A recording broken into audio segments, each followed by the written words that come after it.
Hey Grace Church, it's Dave Keeping here. I'm coming at you from the guest room in my house because sadly we're having to do some self-isolation.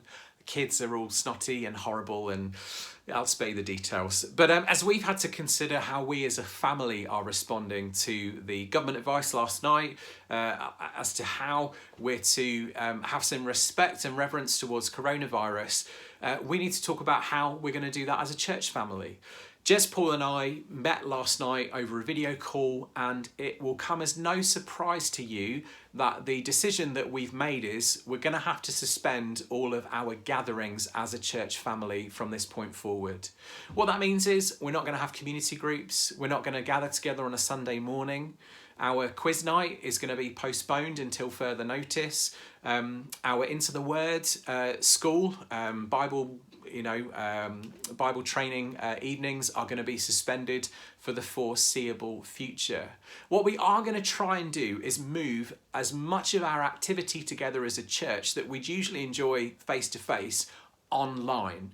So we are going to try and utilize social media. We're going to try and utilize live streaming platforms, apps that I probably have no clue about just yet. And some of you may know and use all the time. So we'd really value your input in this conversation about how we can continue to function as a church and not neglect connecting with one another. I was going to say meeting together, but obviously there's a difference here. We want to make sure that as far as possible, we still are talking, we're still engaging, we're still encouraging one another to love God and love people and get into His Word. But it's just not going to be possible to do that face to face. So yeah, I just want to encourage you as a church family, let's look after each other. If you are well and have some ability to get out and about and to the shops, let's just check in with some vulnerable people that might need a few things, that might benefit from a bit of shopping here and there. Let's also be a church family that picks up the phone a lot more. You know, unless we're seeing each other face to face, it tends to be, as a church family, that much of our communication is text or email or social media. Let's pick up the phone and have conversations. And church, let's also look to our neighbours, those that aren't part of our church, but we are part of their community. Let's make sure that if there are vulnerable people around us, that we're also talking, engaging, offering to go to the shops for them so that they feel cared for as well. I think that's pretty much the big headlines that I wanted to share with you. So if you don't have any more time right now, you can press pause there. But for those of you that do have a little bit more time, just a few more encouragements that I want to give you as you watch this. Okay, so now I've paused for long enough for those that wanted to press pause. Right now, because of the barrage of news that's hitting us from every direction, there is a climate of fear that is just building and building and building. And it can be really easy for us, even as Christians, to just be sucked into that and enveloped in a fog of fear that confuses us, that immobilizes us and stops us really functioning. Last night, when we put out that news that we were going to have some considerations and things to share with you in this video message, I just posted a reference to the book of Philippians, or the letter of Philippians, chapter 4, verses 5 to 7. Paul, the apostle, was encouraging Christians in a city called Philippi who were anxious and worried. He said this: God is near, the Lord is near. And that's the first thing we need to remember. And I just want to encourage you, and I just want to say, let's encourage each other with this, to remember that God is with us. That's news that people need to hear that aren't part of our church, that maybe wouldn't even call themselves Christians, that God can be near to you if you want Him to be. And actually, we're just to reach out to Him and He will make Himself known to us. Paul goes on to say this. He says, don't be anxious about anything, but in every situation, by prayer and petition, with thanksgiving, present your request to God.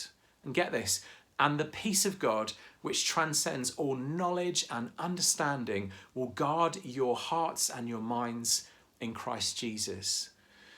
It's really important that although it's okay to have a healthy respect and reverence for coronavirus, a fear in the right sense, we're not to be all consumed by it. When we have those moments of anxiety and worry, we're to go to God.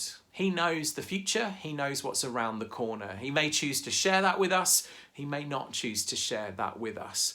But we do have a God who knows beginning to end, who wants to be with us right now in our time of trouble and our time of difficulty.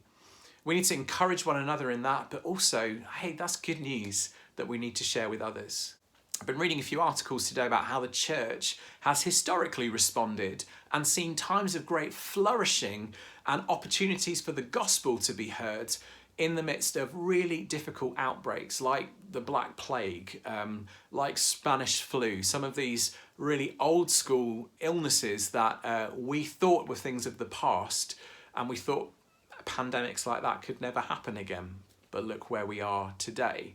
Actually, there's a real opportunity for us as churches, as individuals, people in our communities to respond in ways that de-escalate the craziness, the anxiety, the worry, the panic, and bring God's calm and peace through the gospel. And not just through talking about that, but through living and demonstration and love and action as well. That's why it's so important that we engage with our neighbours and our other community as well. God is still in control, and even though we're walking in the midst of a broken world, which sometimes we forget about because life can be so comfortable, the world is broken. But the promise and the hope that we have is that God is making all things new. Now, the ultimate fulfillment of that isn't all going to be realised in this life. And sadly, that means that for some of us, Christians aren't immune from coronavirus. Some of us are going to be really knocked out by this. We're going to be suffering with these horrible cold and flu-like symptoms for several weeks. It may be that we experience bereavement in this time as well. And I don't say that to scare or add to the worry, but it's just the reality. But the thing is, if we love and know Jesus, we know that this life is not all that we get, is not the end of the story. But one day, God is going to return and Jesus is going to resurrect the dead, and he's also going to give us new resurrection bodies. And those things are going to be free of the trappings and the wearings out that we experience on this earth now. They're going to be free of disease and all of those problems. In fact, in Revelation, there's this beautiful picture that we are still very familiar with. This idea of as Christ returns and as a new heaven and a new earth arrives, and as we are given new bodies, that he will wipe away every tear from our eyes. Actually, it also says that there will be no more mourning or crying or pain, for the old order of things has passed away, and God will make all things new. That's our hope that we can cling on to. This life isn't all it's about. Now, we're still going to pray. We're still going to ask for health and healing. We're still going to ask that God would cause this thing to pass over us, but that may not happen. God is good though, and he knows what he's doing. And it's so hard to walk that when we're going through suffering and difficulty, but God is with us in that, and he knows what the future holds. And he's a good God. Remember Romans 8:28, God works all things together for the good of those that love him and are called according to his purpose. Not good in our eyes, not good in the way that we would want them to happen, but he ultimately knows the beginning and end and the future. And whatever happens in this life, we have a promise of a glorious eternity with God, free from sickness and disease and suffering. And we need to hold on to that, and we need to share that with others. Friends, I really want to encourage you, as people are faced with the vulnerability and fragility of life, there's great opportunities to share about the God who holds us in his hands, who made us, and who knows the future, and who wants to walk with us through all of life and have a relationship with us for eternity. Share the gospel, talk about Jesus. If you want some help with that, we'd love to talk with you more. As I wrap up this video, I just want to say, please continue to pray for those that are going to be working on the front lines of health and social care, the police, education, as schools and early years provisions stay open. We want to pray for our teachers, we want to pray for our TAs, we want to pray for our lunchtime supervisors, we want to pray for our homeschool link workers. We want to pray for people in all of those sectors that aren't necessarily having the choice to stay at home and self-isolate. Pray for people that are self-employed. Pray for people that are going to experience financial hardship in this time as well. And let's look after each other as far as is possible to do that.